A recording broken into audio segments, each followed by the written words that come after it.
예수님 당시에 이스라엘 백성들은 여러 가지로 아주 환난과 공고가 많았습니다. 엄혹한 상황, 우리가 세상에서 말하는 한계 상황, 그런 데 처해 있었습니다. 정치적으로는 로마의 지배를 받아서 사실상 식민지 군정 밑에 있었습니다. 좋은 땅 유다와 갈릴리, 그게 본토인데요. 그곳은 총독 빌라도가 다스리고 있었고, 저 북쪽에 갈릴리, 그것도 갈릴리 북동 그쪽과 또 그 너머로 므낫세, 옛날에 그쪽 지역은 이제 헤롯 안디바, 헤롯 빌립이 다스리고 있었습니다. 또 무엇보다 이스라엘 백성들에게는 항상 그 안식이 바로 제사인데, 그들에게 있어서의 제사를 대표하는, 바로 그들을 대표하여 제사 드리고 기도 드리는 제사장 직분이 극히 타락했습니다. 안나스와 가야바 그 가문이 로마 황제에게 충성하면서 온갖 착취와 그러한 불법 이런 것을 자행하고, 그래서 아주 재산을 모으고 해서 황제에게 갖다 바치고, 자기들은 또 제사장직을 또 세습해가고, 이러한 것이 그 당시에 제사장 직분의 모습이었습니다.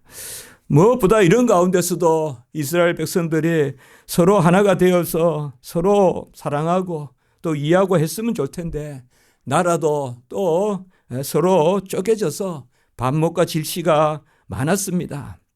유대인들은 사마리아인들을, 특별히 갈릴리 지역으로부터, 사마리아 이러면 유다 땅을 벗어나서 대체로 그 위의 지역을 사마리아 땅이라고 합니다. 유대를 벗어나서 그 지역 사람들을 경멸하였습니다. 그래서 사마리아인들이, 그 사마리아인들이야말로 많은 고난을 겪었거든요. 미경 때마다 많이 죽고, 또 외국인들이 들어와서 또 혼족이라고 해서 그냥 막 이렇게 인정이 섞이고, 또 이스라엘 백성들은 그게 참 자존심인데요. 하나님의 선민이라는 게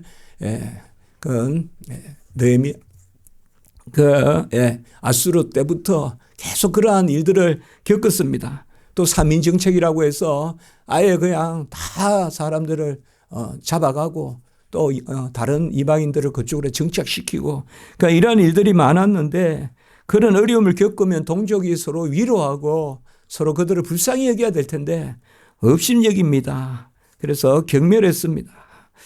이스라엘 사람들은 무엇보다도, 우리 사도 바울도 말했지만, 이스라엘 사람들, 유대인들은 표적을 구하고 헬라인들은 지혜를 구하나 우리는 오직 십자가다. 그렇게 사도 바울이 고린도 성도들에게 이야기했는데요. 이스라엘 사람들은 표적을 구합니다. 일단 보여야 됩니다. 그게 어떻게 보일까요? 기적이 일어나야 되고, 또 기복이 있어야 되고, 뭔가 복스러워야 되고, 복을 받아야 되고, 물질적 번영이 넘쳐야 되고, 그래야 하나님이 계시다라는 그런 표적 신앙이 있었고요. 무엇보다도 이스라엘 백성들은 자의적인 그러한 판단을 하는 율법주의, 위선주의, 공로주의, 독단주의, 이런 것들이 이스라엘에 팽배했습니다. 일단 내가 옳다는 거죠. 우리 당이 옳다는 거죠. 그래서 우리가 알다시피 사두개파, 또 바리새인들, 또 에셈파, 뭐 이렇게 쭉 하나님을 섬긴다 하는 것도 나누어지고, 또 백성들도 나누어지고, 그런 모습입니다. 오늘 말씀에도 보면 이러한 이스라엘 백성의 어떠함을, 그들이 무엇을 구하는가, 표적을 구하고, 그들이 독단적으로 자기들만 옳다고 하는, 나만 옳다 그러면 그게 이제 공로주의고 자질주의거든요. 나만 옳다 그러면 그게 독단주의고, 그러면 이제 또 분파가 생기고요. 나만 옳다고 그러는 것이 사실 율법주의입니다. 율법을 잘 지켜서 구원에 이른다 그러면 아무도 율법을 지켜 구원에 이를 자 없거든요. 그럼 어떻습니까? 위선주의가 들어오는 거죠. 그냥 지킨 듯 하는 모습만 보이고 나는 구원받았네 하고, 그리고 행세하는 거죠. 그게 이제 바리새인들이 대표적이란 말이에요. 그리고 서기관들이 이론적으로 그들을 돕는단 말이에요. 바리새인과 서기관들이거든요. 그래서 오늘도 보면 어떤 사람, 두어 사람 이렇게 나오지만 사실 원문에는 그냥 어떤 사람, 그 두어 사람이 이제 우리 주님께 와서 한 사건을 이야기합니다. 이 사건은 역사적으로 기록되어 있지도 않고 성경에도 누가복음 여기에만 기록되어 있습니다. 그것은 오늘 1절에 나오지만은 어떤 갈릴리 사람들이 사람들의 피를 그들의 제물에 섞었다. 자, 이 말은 뭔가 하면 바로 갈릴리 사람들이 그 당시에 보면요, 우리 나사렛에 무슨 선한 것이 나겠느냐 했지 않습니까? 그때 나사렛, 또 나사렛 지방부터 더 위로 갈릴리, 그쪽으로 해서 저 해변으로 이렇게 해서 거기를 왜 크게 사마리아 땅이라고 하거든요. 사마리아 땅이다. 그런데 그곳에 보면 국가에 반역하고 국가에 거역하는 그런 사람들이 많았어요. 그래서 어쨌든 그 당시 사람들은 뭐 반도들이다. 또 그들은 스스로 혁명가들이다. 자기들이 혁명가들이다. 그렇게 이야기했는데 그들이 뭔가 하면 특별히 잘못된 메시아 사상에 빠져 있었어요. 그래서 메시아가 오셔서 지금 일거에 이 빌라도고 뭐고 다 로마도 멸망시키고 바로 이 지상에 그러한 하나님의 나라를 이룰 것이다. 메시아는 칼을 들고 오시지 않거든요. 근데 그들은 그렇게 생각했어요. 그래서 한마디로 민족주의자들이에요. 민족주의자들. 그런데 보면 이 빌라도가 본디오 빌라도가 평소에는 보면 저 지중해 가이사라라는 그 큰 도시 있습니다. 나중에 우리가 사도행전에 보면 가이사라에 가지 않습니까? 그곳에. 그래서 요바에서 가이사라로 베드로가 올라가는 그 가이사라에 평소에 머뭅니다. 저도 거기 가보니까 아주 수로가 있어요. 수로가. 큰 도시예요. 가이사라. 거기에 있다가 절기 때만 되면 이제 빌라도가 예루살렘으로 옵니다. 예루살렘에 오면 요새도 가보면 옛날에 안토니 요새의 그 곳이 있습니다. 안토니 요새라는 곳이 있어요. 그곳에서 빌라도가 머뭅니다. 거기가 관저입니다. 나중에 예수님이 심판받을 때도 재판받을 때도 잡히시던 밤에도 빌라도에게 거기 관정이 있습니다. 그 안토니 요새라고 하는데요. 그곳에서 딱 보면 성전이 보입니다. 성전이. 그러니까 뭔가 하면 지금 이 사건이요. 정확하게 역사에 기록된 것은 아니지만 이 사건인 겁니다. 빌라도가 그 안토니 요새 자기 관저 혹은 관정, 성경에는 관정이라고 나오잖아요. 바로 갈리가 머무는 그런 곳. 그곳에서 딱 보니까 저 반역자들, 저 반도들 바로 갈릴리 사람들이 지금 제사를 드리고 있는 거예요. 그러니까 제사를 드리면 그 제사를 다 드릴 때까지 기다려야 될 거 아니에요. 우리가 지난주에 보았지만 전쟁을 하러 가도 부활절 때는 전쟁을 쉬고 러시아 우크라이나도 그렇게 하는데 그 성전에서 그런데 빌라도가 그들을 그곳에서 죽여버려요. 그 사건입니다 이게. 그러니까 저 갈릴리 저 놈들 여기 이제 눈에 띄었다 이거죠. 그래서 죽여서 그들이 드리려는 제물에 그들의 피가 섞였다. 그겁니다 지금. 그들이 드리려는 제물. 그래서 갈릴리 사람들의 피를 그들의 제물에 섞은 일로 아마 복음서를 읽으시다 보면 이건 뭔가 누가복음에만 나옵니다. 요 사건입니다. 빌라도가 이렇게 좀 못됐습니다.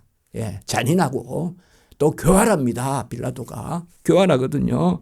그러니 이스라엘 백성들이 얼마나 큰 충격이 있었겠습니까? 그런데 이 사람들이 이것을 어떻게 생각하냐 지금 이겁니다. 이제 그러니까 예수님은 그들의 생각을 딱 파악한 거예요. 지금 왜 그 말을 예수님께 하느냐? 두어 사람이 나타나서 바로 그들이 죄를 지어서 자신들의 죄 때문에 저런 흉측한 일을 당했다. 이렇게 지금 예수님께 말씀을 드리는 겁니다. 사실상. 그래서 이런 비극적인 결과가 왜 일어났겠느냐. 저 갈릴리 사람들, 저 못된 사람들, 하나님이 저주한 사람들, 저 사람들이 잘못했으니까 로마 사람들을 탓하고 빌라도를 탓하고자 지금 말씀하는 게 아니라 예수님께 바로 저들의 죄 때문에 저들이 죽었다. 그래서 저들이 하나님의 징벌을 받았다. 아까 제가 말씀을 드렸죠. 자기 공로, 위선 이런 것들이 꽉 차 있으면 필히 남을 정죄한단 말이에요. 남을 정죄해요. 남의 죄는 그냥 아주 크게 보여요. 그냥 내 안에 들보는 안 보이고 남의 티만 보이거든요. 내가 상쾌한 약대는 안 보이고 아주 하루살이만 보이거든요. 하루사이는 그러고 약대는 삼킨다 그랬지 않습니까? 큰 것은 그냥 내 큰 것을 삼키고 남의 하루살이는 눈에 띄거든요. 지금 이제 그 이야기예요. 그 이야기. 오늘 말씀이 그겁니다. 그러면 어떡하겠어요? 1년 내내 자기는 잘못한 게 없어요. 이게 문제인 거예요, 이제. 오늘 이 말씀이 지금 회개의 말씀이거든요. 오늘 여러서 이제 예수님께서 이들의 마음을 헤아리고 회개에 대한 교훈으로 오늘 말씀을 주신 거예요. 내가 1년 내내 잘했고 모든 것이 다 합리화된다면 모든 것이 다 남은 잘못했고 나는 옳다 그런다면 회개할 게 뭐가 있겠냐. 이제 오늘 주님의 말씀이 주님은 그렇게 말씀을 이어가는 것을 볼 수가 있습니다. 결국 우리가 다 죄인이라는 거죠. 그리고 예수님이 우리의 죄를 위하여 오셨다는 거죠. 우리의 죄를 덜쳐내려는 것이 아니라 이제 이 누가복음 이 말씀들 이제 점점 예수님이 십자가로 가까이 다가가는 그때의 말씀들이거든요. 그래서 오늘 우리가 여기에서 그런 교훈을 얻는 것입니다. 그래서 주님은 그렇게 말씀했습니다. 갈릴리 사람들이 이같이 해받음으로 다른 모든 갈릴리 사람보다 죄가 더 있는 줄 아느냐. 이렇게 주님이 대답하십니다. 죄가 다른 사람보다 더해서 그들이 이렇게 죽음을 당했다고 생각하느냐. 아니라 오늘 3절에 보면 아니라 너희도 만일 회개하지 아니하면 다 이와 같이 망하리라 라고 이렇게 말했습니다. 너희도 만일 회개하지 아니하면 다 이같이 망하리라. 갑자기 주님은 다른 식으로 말씀을 하는 거예요. 모든 사람에게 죄가 다 있다. 그러니까 오늘 여기 말씀은 우리가 은외의 뜻을 읽어야 됩니다. 그 은외의 뜻은 뭔가 하면 바로 이 두 사람들의 의도가 뭔가 이거예요. 그래서 제가 아까 이스라엘 사람들은 그러한 예식주의에 젖어 있다. 독단주의에 빠져 있다. 결국 율법주의는 은혜가 없고 율법주의는 공로주의는 자질주의는 독단주의는 다 위선주의다. 그것은 나만 옳다 하는 것이다. 그것을 주님께서 간파하고 모든 사람에게 다 죄가 있다. 그 사람이 죄가 더 큰 줄 아느냐. 그래서 그들이 죽음을 당한 것이 아니다라고 이렇게 말씀합니다.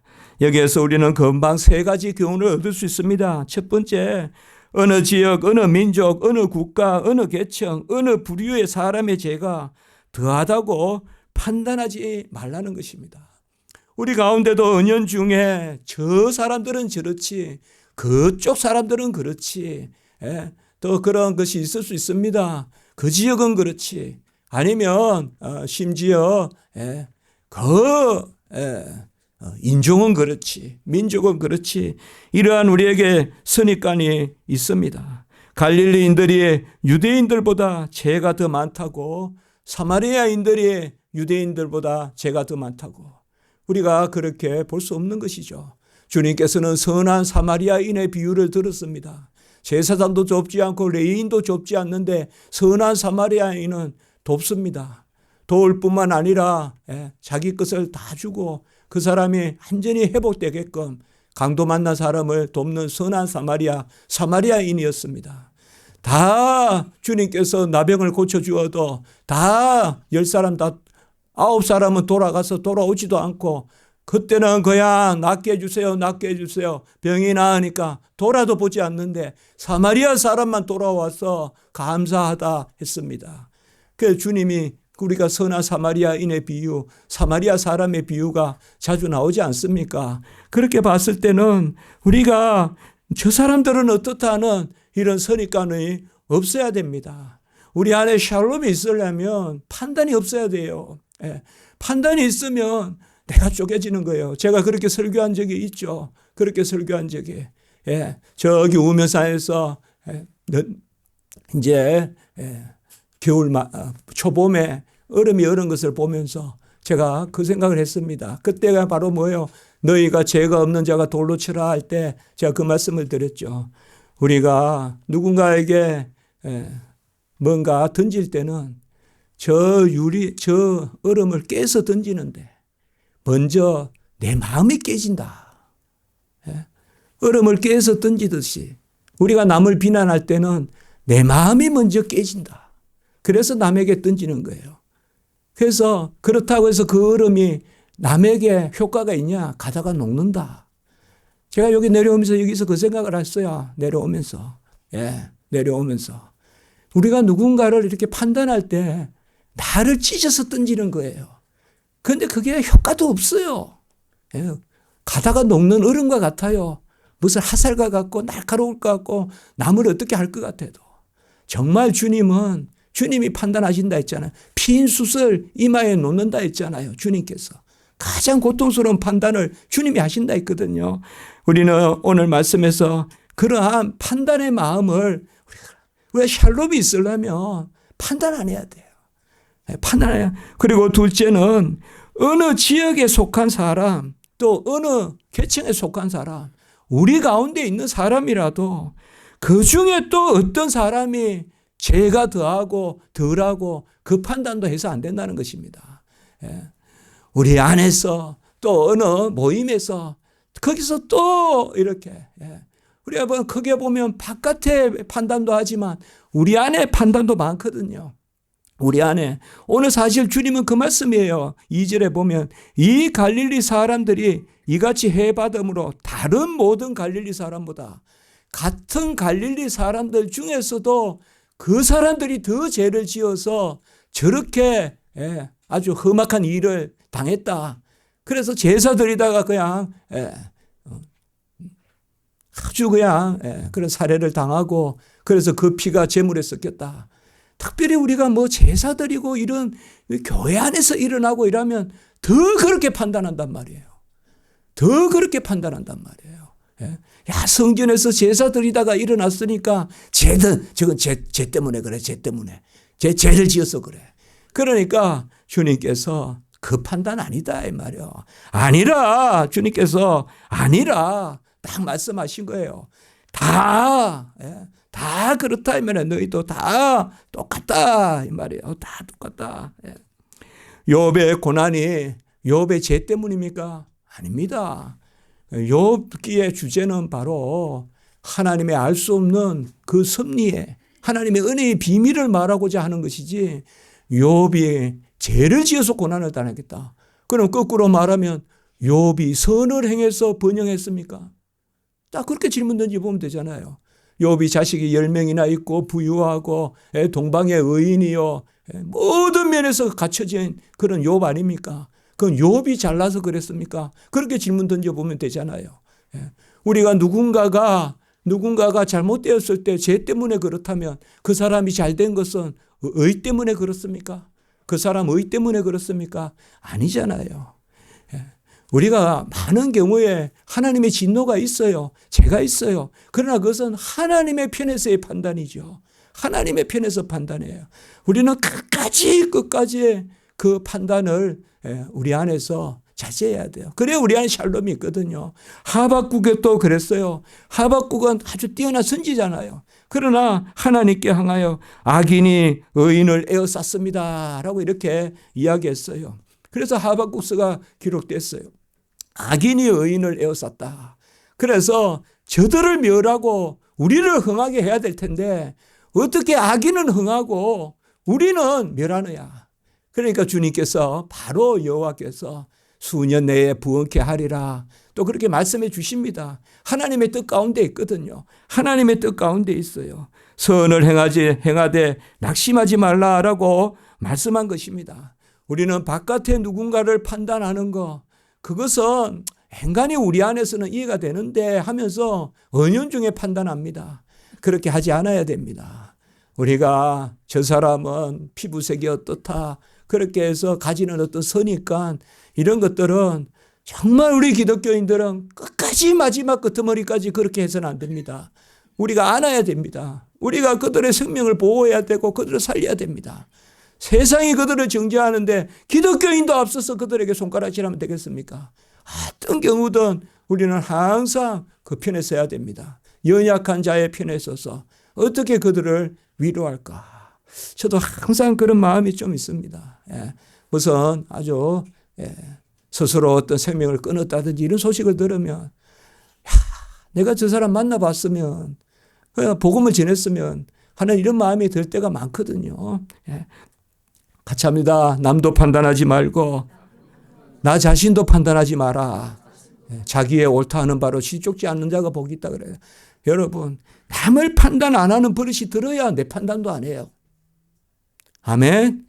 남을 판단하는 버릇이요 결국 나를 판단하는 버릇이 돼서 내가 나를 못 견디는 거예요. 남을 판단 안 하고 콕 하면 내 판단도요 하나님께 맡기게 돼요. 내 판단도. 남 판단하면 그 날카로움이 나에 대한 내가 나 자신을 여러분들 그렇게 엄하게 다루지 마세요. 내가 나를 그렇게 너무 그렇게 모질게 다루지 마세요. 내가 나를 부드럽게 대하세요. 같이 합니다. 나 자신을 판단치 말자. 나 자신은 하나님이 기뻐하시는 나다. 하나님이 기뻐하는 거예요. 내가 너로 인하여 기쁨을 이기지 못하고.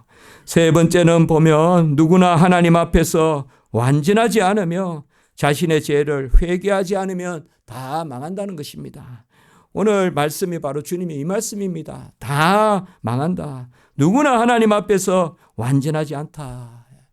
우리가 신약에서 많은 사람을 거론할 수 있지만 사도 바울만큼 그렇게 하나님의 뛰어난 종이 있겠습니까? 사도 바울도 본인의 완전하지 않음을 말했습니다. 사도 바울은 로마서 7장 14절에서 24절 그쪽에 보면 내 속사람은 하나님의 법을 즐거워하나 내 지체 속에 죄의 법이 나를 사로잡는도다. 이렇게 이야기했어요. 그 사도 바울이 어떻게 보면 끝없이 공적인 일을 하고 환난과 핍박과 기근과 이윤과 적신과 칼과 태장을 맞고 곤장을 맞고 물에 빠지고 짐승의 습격을 당하고 아주 그냥 강줄에 쌓여서 달려서 내려오고 온갖 고난을 다 당했어요. 끝내 순교했어요. 그런데도 내 속 사람은 하나님의 법을 즐거워하나 내 지체는 죄의 법을 즐거워하고 원하는 선은 행하지 않고 원치 않는 악을 행하는 마음이 나에게 있다. 이게 사도 바울이 예수님 만나기 전의 이야기가 아니에요. 로마서 7장은 날마다 우리가 구원받은 자의 이야기예요. 성화의 장이에요. 그곳에서 이야기를 해요. 그리고 7장 24절에 보면 오라 나는 공고한 사람이로다. 공고하다는 것은 뭔가 하면 영혼의 고통을 공고라고 합니다. 공고. 오라 나는 공고한 자로다. 생명의 성령의 법이 죄와 사망의 법을 이겼어요. 로마서 8장 2절에 우리는 다 이겼어요. 생명의 성령의 법이 죄와 사망의 법을 이겼거든요. 성령의 소욕으로 살아요. 육체의 소욕이 성령의 소욕을 이기지 못해요. 그러나 오라 나는 공고한 자로다. 우리에게 여전한 연약은 남아 있습니다. 그래서 나는 날마다 죽노라라고 사도 바울이 이야기했습니다. 오늘 주님께서는 4절에 보면 이제 그들은 재물에 피가 섞이는 그 참 있을 수 없는 그 아주 잔인한 일을 말했는데 주님은 또 다른 이야기를 하나 말씀하십니다. 이것도 여기만 기록되어 있는 것입니다. 실로암 망대가 무너져서 18사람이 죽었다. 예루살렘에 거한 18사람이 죽은 사건을 주님이 말합니다. 또 이 사건은 뭔가 하면 역시 또 빌라도와 관계되는 이야기입니다. 빌라도가 실로암의 물을 예루살렘에 끌어들이려고요. 실로암은 물이 많습니다. 지금도 가보면요. 근데 저지대에 있습니다. 저지대에. 그 물을 이렇게 끌어올리려고 수로를 만드는데 그때 비용이 있어야 될 거 아닙니까? 그것을 바로 성전에 바쳐진, 하나님께 바쳐진 성전세, 그걸 거룩한 돈이라고 합니다. 그걸 가지고 공사를 한 거예요. 그걸 가지고 공사를 하니까 이제 평소에 다른 일로는 아까 사마리아인들 같이 반항하지 않던 그저 그냥 유순하게 살았던 유대인들이 이제 이거는 반대하고 나서거든요. 이거는 반대하고 나서요. 오히려 그래서 하면 안 된다 하는데 그중에 그저 굴복하고 거기 가서 일했던 사람들 중에 그 실로암 망대도 확실히 알 수는 없습니다만은 옛날에는 망대라고 해서 이렇게 성이 돌아가는 구석구석마다 이렇게 세워놓은 게 있습니다. 그 실로암 망대가 무너져서 18명이 죽었다는 것입니다. 그러면 이것은 어떻게 생각하느냐? 주님께서 이렇게 말씀하시는 거예요. 여기는 이제 유대인들이에요. 유대인들이고 이들은 아까는 빌라도에게 반항을 한 사람들이고 이 사람들은 또 거꾸로 빌라도에게 동조했던 사람들이에요. 그러니까 이제 유대인들은 그래요. 우리 이 거룩한 성전의 일을 저렇게 해서는 안 되는 빌라도에 저렇게 동조했으니까, 아부했으니까 죽는 게 마땅해. 그렇게 생각할 거냐 이 말이에요, 너희들. 여기도 똑같은 말씀을 해요. 예루살렘에 거한 다른 모든 사람보다 죄가 더 있는 줄 아느냐.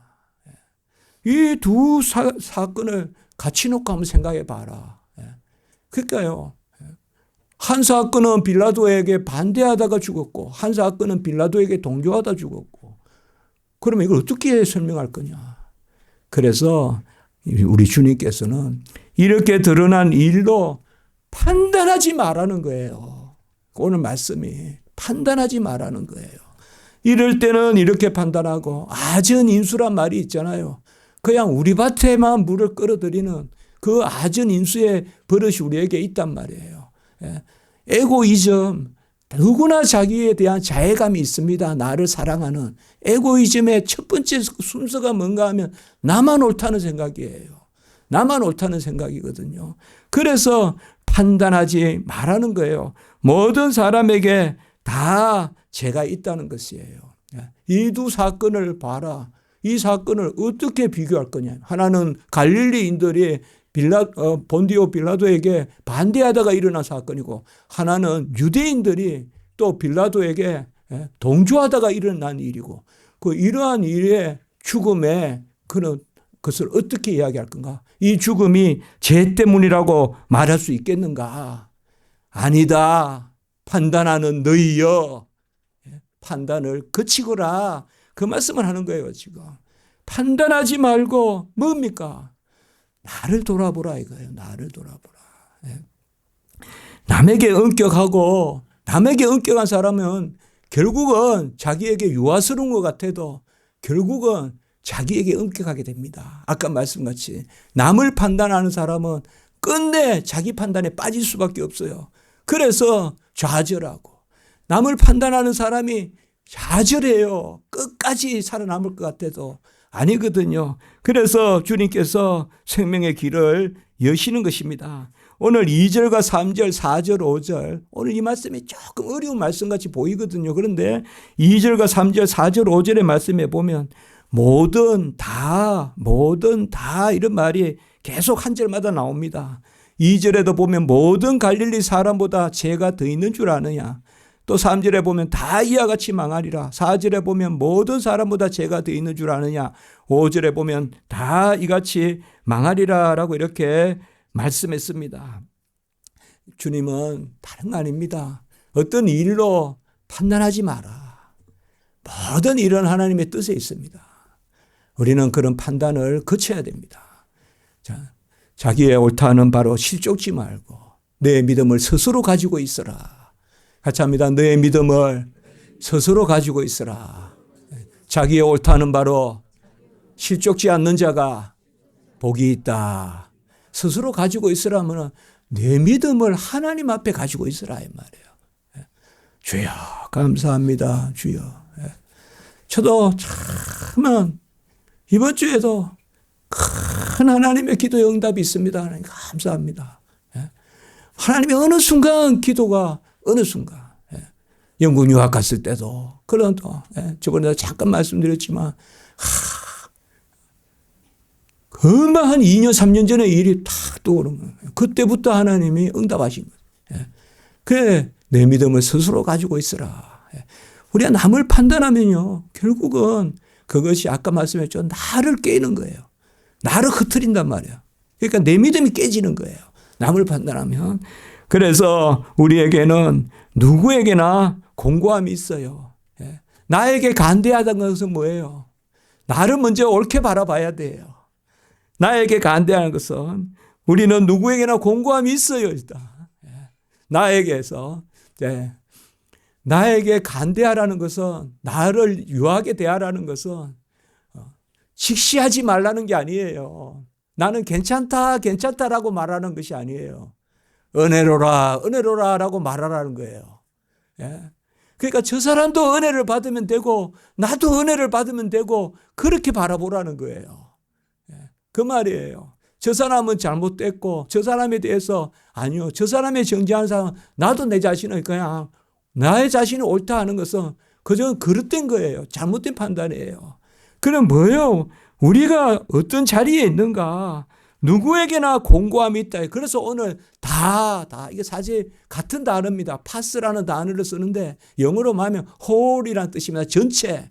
이 네 단어를 썼어요. 2절, 3절, 4절, 5절에. 모든 다 했지만 사실은 같은 단어예요. 같은 단어. 이 말이 뭐예요? 똑같다 이 말이에요. 똑같다 이 말이에요. 갈릴리나 유대나 갈릴리 사람들이나 유대 사람들이나 똑같다. 하나님 앞에서는 다 우리는 연약하다. 다 우리에게는 공고함이 있다.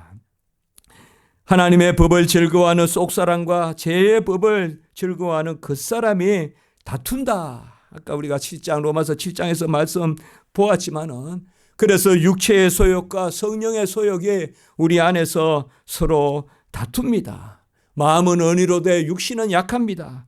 그래서 우리가 계속적으로 회개해야 됩니다. 나는 날마다 죽노라라고 해야 합니다.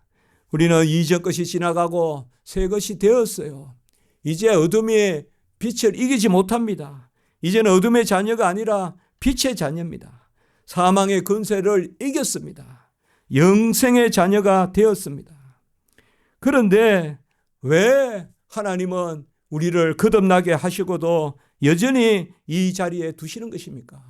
왜 여전히 연약한 자리에 두시는 것입니까? 이걸 우리가 한번 질문해 볼 수 있어요. 하박국 같이 질문해 볼 수 있어요. 왜 우리를 연약한 자리에 두십니까? 거듭나게 했으면 온전케 하고 이제는 성령의 소욕이 이기게 하고 육체의 소욕이 지게 하지 내 속사람이 이기게 하지 왜 그렇게 하십니까? 제가 설교 중에 세 가지를 생각해 봤습니다. 첫째로는 바로 은혜 가운데 하나님께 영광을 돌리게 하시려고. 같이 합시다. 은혜 가운데 영광을 돌리게 바로 우리에게 은혜를 베푸셔서 하나님이 영광 받으시려고. 우리가 이 지상의 삶 가운데 온전하다면 어찌 은혜가 있겠습니까? 내 공로만 남지. 그래서 우리가 이 땅에 이 나그네 삶에 이 광야의 삶에 하나님이 우리를 두신 것은 여전한 은혜 가운데 주시려고. 여전한 은혜 가운데 두시려면 우리의 약함으로 강함을 드러내고 우리의 미련으로 지혜를 드러내고 우리의 없음으로 만유를 드러내려면 하나님께 영광을 올려야죠. 그래서 첫 번째는 뭐예요? 우리가 이 땅에서 연약한 것이 하나님의 은혜의 기회다. 둘째는 뭔가 하면 우리를 회개케 하려고요. 회개함으로 날마다 죽노라 그 가운데 생명의 역사를 맛보고 같이 합니다. 부활을 미리 맛보게 하십니다. 첫 번째는 바로 은혜 가운데 살게 하려 하십니다. 우리 지상의 삶을 두신 것은 아직 우리에게 더 베푸실 은혜의 그러한 자리를 남겨두신 거예요. 그래서 연약한 거예요. 그래서 여전히 약하고 여전히 미련하고 여전히 없는 거예요. 고린도전서 1장에. 그래서 약한 것을 들어 강한 것을 부끄럽게 하고 미련한 것을 들어 지혜로운 것을 부끄럽게 하고 썩고 없는 것을 들어 있는 것을 폐하느니라. 아멘. 그 기회를 하나님 우리에게 주시는 거예요. 그래서 나의 약함을 자랑한다. 사도 바울은 고린도후서에서 한 가지 자랑하는데 약함을 자랑한다고 했습니다. 아멘. 약함을 자랑한다는 것이 뭐예요? 하나님의 자리가 나에게 있다는 것입니다. 하나님의 자리가 나에게 있다는 것입니다. 아멘. 하나님의 자리가 나에게 있어요. 그 자리는 은혜의 자리예요. 은혜의 자리예요. 그 은혜는 너무나 감사해요. 너무나 감사해요. 우리가 조금 아파봐야 참 평강이 뭔가 알아요. 어릴 때 배앓이를 해보면 막 힘들었어요.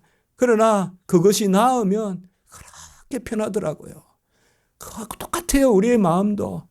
좀 우리가 연약할 때, 그럴 때 다시 회복시킬 때, 그때가 정말 편해요.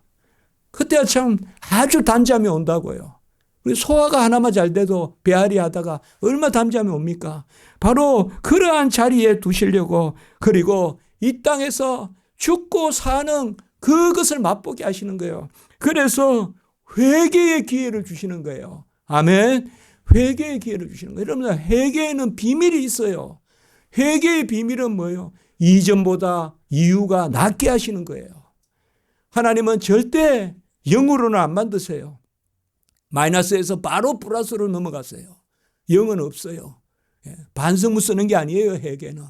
그래서 하나님이 우리에게 회개 가운데 죽고 다시 살아나는 부활의 미리 맛보게 하세요. 세 번째, 바로 회개의 열매를 맺게 하시는 것입니다. 이 땅 가운데서 우리가 살아갈 때 하나님 앞에서 나의 부족함과 연약한 가운데서 그것을 오히려 기회로 주심으로 하나님의 은혜로 사는 것입니다. 같이 합니다. 사함이 많아야 많이 사랑한다. 그렇게 말씀했어요. 제 사함이 많아야 많이 사랑한다. 하나님도 사랑하고 이웃도 사랑하고. 그 부정한 여인이 향유옥합을 깨뜨린다. 그래서 사함이 많은 자가 사랑함이 많다. 우리 주님께서 말씀했어요. 그 사랑함이 상급입니다. 주님은 우리 이 땅에서 상급을 주시려고 우리의 연약함을 사실상 이용하시는 거예요. 사용하시는 거예요. 우리가 은혜가 아니고는 상급이 없습니다. 이 오묘한 회개의 비밀이 있어요. 그래서 우리 주님께서 회개에 합당한 열매를 맺으라고 했습니다. 같이 합니다. 회개에 합당한 열매. 회개에 합당한 열매가 있어요. 우리의 연약함을 통하여서 회개, 돌이키게 하시는데 이전의 자리로 두지 아니하시고 이전보다 더 낫게 하시고 회개의 썬물, 그 가운데는 단물이 섞여 있어요. 썬 속에 꿀이 섞여 있다 했어요. 회개의 선 속에는 꿀이 섞여 있다. 그것이 그런데 상급이에요. 은혜가 아닌 것으로 상급이 있는 것이 없어요. 오늘 후반부에 보면 무화과 나무의 비유를 들었습니다. 우리 주님께서 6절에서부터 보면 포도원에 무화과 나무를 심은 것이 있는데 이 포도원의 무화과 나무, 이스라엘 백성은 포도원에 여러 나무를 심습니다. 우리나라도 보면 뭐 사과 가수원이다 하지만 그곳에 뭐 가로 보면 복숭아 나무도 있고 또 다른 나무도 포도나무를 심었습니다. 그런데 3년 동안 열매를 구하였으나 열매가 없었습니다. 그런데 이 열매는 땅의 양분만 먹고 땅을 버리게 한다. 이렇게 뭔가 하면 좋은 땅에 심은 것입니다. 좋은 땅에 심었는데 이 무화과 나무는 좋은 무화과 나무입니다. 이걸 오늘 잘 아셔야 됩니다. 이 무화과 나무는 이렇게 이야기해 볼까요? 택한 백성이다. 택한 백성이에요. 무화과 나무는. 좋은 나무를 좋은 땅에 심었어요. 마태복음 13장으로 말하면 바로 옥토의 비유예요. 그곳에 심었어요. 구원받지 못한 사람을 이야기하는 것이 아니에요. 구원받은 자를 이야기하는 거예요. 그런데 3년 동안이나 와서 3년 동안이나 세 동안 와서 보았는데 어찌 3년을 보아도 열매를 구하되 얻지 못하니 찍어버리라. 땅만 버리게 하겠느냐라고 이렇게 말씀했어요. 그때 바로 포도원 지기가 말씀해요. 포도원 지기가 한 해만 더 기회를 주면 둘레를 파고 거름을 주겠으며 내년에도 열매를 맺지 못하면 잘라내도록 그렇게 하라라고 이렇게 말씀해요. 내년에도 열매를 맺지 못하면 찍어버리소서. 이 비유를 꼭 이렇게 설명할 필요는 없지만은 이렇게 하면 제가 설교문에 써왔어요. 이건 주석에 영 틀린 건 아닙니다, 여러분들. 포도원은 하나님 나라죠. 우리가 포도원 비유 봤죠. 마지막 11시, 오후 5시에 들어와도 한 데나리온 영생을 주시고 포도원 비유 봤지 않습니까? 그리고 무화과 나무를 심었다. 저는 이걸 이방인이라고 생각해 봤어요. 포도원 나무에 포도나무. 그러나 무화과 나무를 심었다. 그런데 이 무화과 나무인데 무화과 나무는 천한 나무가 아닙니다. 무화과 나무는 이스라엘 백성에게 아주 양분도 많고 좋은 나무입니다. 무화과 나무는. 그리고 무화과 나무는 종말을 뜻할 때가 많아요. 성경에 보면. 그러니까 하나님 백성이에요. 택함 받은 백성을 심었어요. 이방인을. 포도원에 심었어요. 하나님 나라에 심었어요. 그런데 열매를 맺지 못했어요. 이 말은 뭘까요? 특별히 오늘 보면 회개의 열매를 맺지 못했어요. 그러니까 하나님의 백성인데 하나님의 백성 걸맞게 살지 않는 거예요. 그거예요. 좋은 땅에 심었는데 양분만 섭취하고 열매가 없는 거예요. 겉만 무성한 거예요. 그러니까 보세요. 땅을 버린다 이 말이에요. 어찌 땅만 버리게 하겠느냐. 박토에 심었으면 버릴 땅도 없겠지만 좋은 땅에 심었기 때문에 어찌 양분만 쏙쏙 빼먹고 열매가 없냐. 열매가 가을에 와보니 3년 동안이나. 자, 오늘 아무리 봐도 오늘 말씀은 그렇게 해야 돼요. 그러면 3년은 뭘까요? 그러면 포도원 지기는 누굴까요? 예수님이십니다. 주인은 누굴까요? 하나님이십니다. 이거는 우리가 옥토의 비유에서도 볼 수가 있어요. 또 포도나무와 가지의 비유에서도 이 부분이 나옵니다만은 그럼 포도원 지기는 예수님이시다 이 말이에요. 예수님이시다. 꼭 이렇게 해석하라는 건 아닙니다. 그러나 3년은 뭐예요? 3년 동안 공생이 하셨잖아요. 이제 주님이 3년의 삶을 마치고 이제 주님께서 죽으시는 자리로 가시잖아요. 그 주님이 금년에도 그대로 두셔서 내가 두릅하고 거름을 주리라. 내가 두릅하고 거름을 주리라. 바로 주님께서 친히 우리를 가꾸시겠다는 것입니다. 거름을 주겠다는 게 뭐겠습니까? 생명이 있어요. 처음 생명 받는 게 아니에요. 우리에게 하는 이야기예요. 이미 거듭났어요. 저 땅에 심었어요. 예수님이 우리에게 그 포도원 지기 예수님이 우리의 회개의 열매를 맺게 하세요. 회개의 열매를.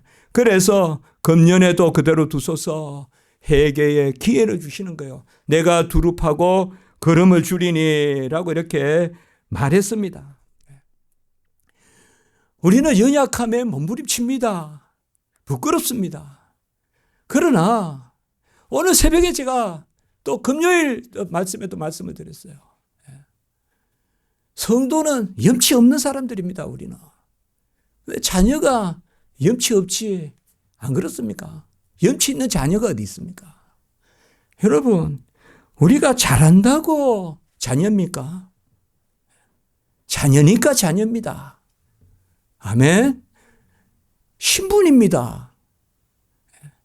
못한다고 그냥 명찰 떼고 안 그럽니다. 아빠 아버지라 부르는 하나님의 자녀입니다. 극상품 포도나무라고 했습니다. 이사야 5장에서는. 여기서 오늘 말씀에서는 그 포도나무도 있지만 이제 늦게 된 우리 이방인 같은 이스라엘 백성으로 말하면 늦게 된 이방인들, 이제 헬라인들, 이방인들 그 무화과 나무를 심었어요. 근데 그 무화과 나무가 좋은 땅에서 양분을 받는데도 합당한 열매를 못 맺어요. 이런 것을 우리가 회개에 합당한 열매를 맺어라. 주님께서 그렇게 이미 말씀했어요. 제일 처음에 회개하라 천국에 가까웠다. 회개에 합당한 열매를 맺지 아니하면 이 돌로도 아브라함의 자녀들이 되게 할 수 있다. 주님께서 그래 말씀할 때 그 회개에 합당한 열매예요. 우리가 하나님 앞에 무엇을 가지고 나갑니까? 은혜를 받으려면 같이 합니다. 부족함을, 연약함을, 허물을, 죄를 가지고 나가십시오. 그래서 죄가 더한 곳에 은혜가 더하다고 했습니다. 염치가 없어야 돼요. 가장 염치 없는 사람이 이 사람입니다. 염치가 없습니다.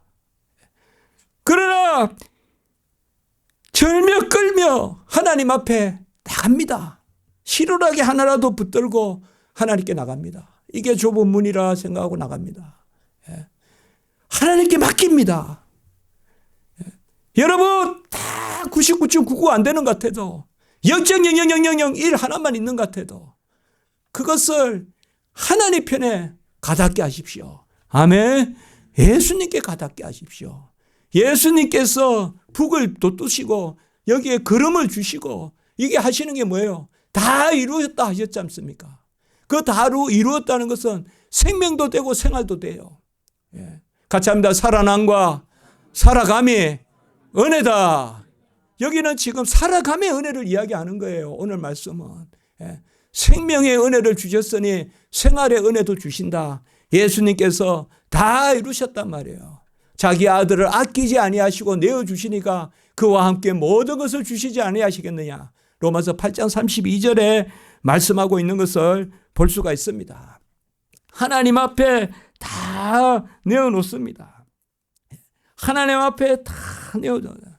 그래서 우리가 버릇같이 하나님 앞에 나가야 돼요. 버릇같이. 그리고 내가 옳다 하면 뭐예요? 나는 도무지 너를 모른다 그래요. 의사 선생님이 건강하다라고 손들며 집에 가세요 하지. 어디가 아프세요? 이러면 나는 여기가 아픕니다. 우리가 하나님 앞에는 우리가 다 눈을 감고 한번 손을 들어봅시다. 내가 죄인 중에 개수입니다 하고 손 한번 들어봅시다. 눈 감고 죄인 중에 개수입니다. 크게 한번 해봅시다. 내가 죄인 중에 개수다. 내가 이렇게 하니까 제가 같이 하자 했습니다. 사도 바울도 죄인 중에 개수라 그랬어요. 그게 바로 은혜 받는 길이에요. 아멘. 은혜 받는 길이에요. 내 죄가 은혜의 길이에요. 사함이 많아야 사랑함이 많고 사랑함이 바로 이 땅에서 우리의 상급이에요. 같답니다. 이 땅에서는 은혜요. 하늘에서는 상급이다. 그래서 연약한 가운데 기도하고 그것을 누리는 나의 약함, 나의 부족함, 나의 없음 그것이 하나님께 나아갈 조건입니다. 나의 있음이 아니에요. 나의 지혜가 아니에요. 나의 강함이 아니에요. 연약을 들어 강함을 미련을 들어 지혜를 그리고 없음을 들어 있음을 패하고 부끄럽게 한다고 했지 않습니까? 그러니까 어쨌든 우리는 하나님 앞에 염치가 없어야 돼요. 염치 없어야 돼요.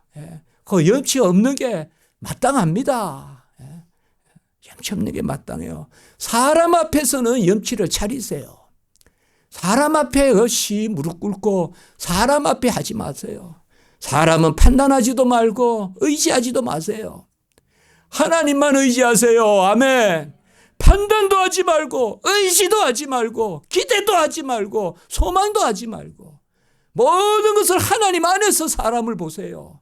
아멘. 사람 때문에 잠 못 자고 그 가장 힘든 거예요. 밤에 하나님 은혜 구하면서 주무시기 바랍니다. 아침에 일어나면 하나님 은혜 찾기 바랍니다. 염치 없이 나가야 됩니다. 오늘 시편 51편 17절에 보면 하나님께서 구하신 시편 51편 17절 18절 말씀 보고 오늘 말씀을 마치겠습니다. 시편 51편 보겠습니다. 시편 51편 아까 제가 했습니다. 시편 51편이 회개 시편입니다.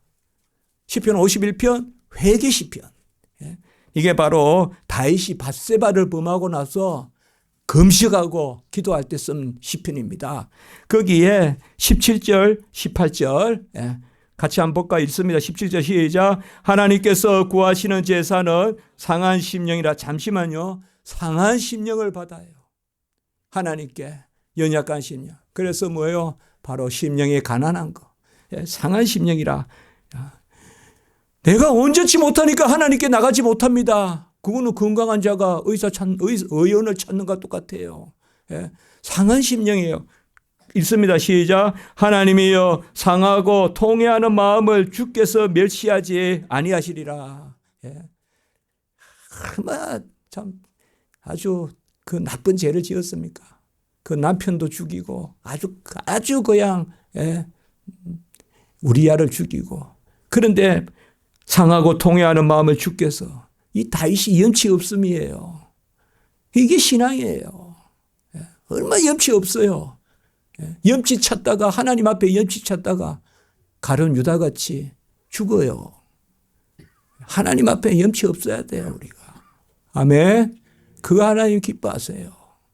다윗은 염치 없어서 이후에 더 큰 일을 해요. 이 죄 이후에. 그게 성전 짓는 준비를 하는 거예요. 더 큰 일을 해요. 자, 18절 이 말씀 크게 한번 읽어봅시다. 시작. 주의 은택으로 시온의 설을 행하시고 예루살렘 성을 쌓으소서. 얼마나 큰 신앙이에요. 회개로부터 이 신앙으로 나아가는 거예요. 내가 잘못한 데라고 꾹 억눌려서 죄책감에 사로잡혀서 그렇게 살지 말고 하나님 앞에 내어놓고 기도하고 내 상한 심령 받으소서 하나님 외치고 주의 은택으로 단지 마이너스가 제로가 되는 게 아니라 플러스로 나아가는 겁니다. 주의 은택으로 시온의 선을 행하시고, 제 이 말씀 너무 좋아요. 주의 은택으로 같이 합니다. 예루살렘 성을 쌓으소서. 주님의 은혜로 우면산을 쌓으소서. 아멘. 주님의 은혜로 큰 산을 쌓으소서. 이렇게 기도하고 있어요. 얼마나 염치 없어요. 밧세바도 범하고 그 남편도 죽이고 요압을 시켜서 그래 놓고 이 기도를 하고 있어요. 이게 자녀입니다. 옆집의 학생이 아니라 그 집의 자녀입니다. 자녀는 하나님 앞에 항상 하나님이 나와 함께 하실 줄 믿습니다. 기도드리겠습니다.